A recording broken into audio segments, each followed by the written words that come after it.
Well, a report into alleged Russian interference in the Brexit referendum will not be published until after the election, according to journalists in the United Kingdom. Well, let's get the story with Alex in the Cube. The UK is about to enter into general election territory officially when Parliament rises in the official term, in other words, wraps up business tomorrow. And that's, of course, until voters go out and choose who their members of Parliament will be.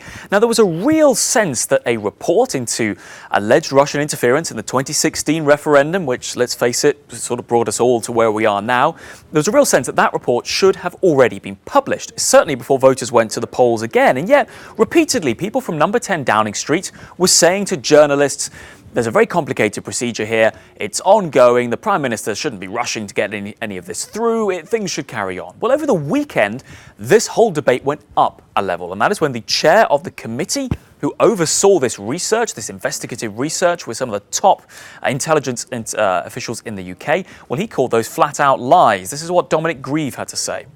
The protocol says it should take 10 days to do.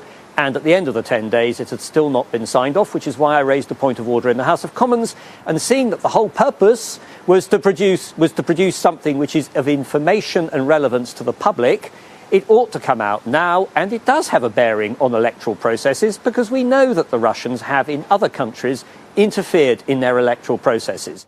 Well, a lot of people reading into a debate in the UK's upper house of Parliament today, where effectively government spokesperson there saying there's a lot still going on. People saying, well, that means this will not see the light of day until after the election. Number 10 Downing Street not giving any official line on that, but reading between the lines, that's what The Guardian certainly have done. And why does it matter? Well, let me just finally end on a thought. Somebody, Peter Jukes here, one of those picking up on why it matters. They're saying, how can you delay a report into election and voting integrity when you're about to have another vote? Regardless of what is in the report, there is certainly a sense among the public in the UK, Isabel, that they want to see this. A lot of journalists and commentators saying they're disappointed, and those are just the ones being polite. Other people accusing the government of all sorts of other things. But of course, until you can read the report, you do not know. And that is why in this misinformation vacuum, a lot of people speculating about what is going on. But what we do know, if we're to believe those reports from The Guardian and others in the UK, it seems highly unlikely we'll be seeing that report until at least after the election.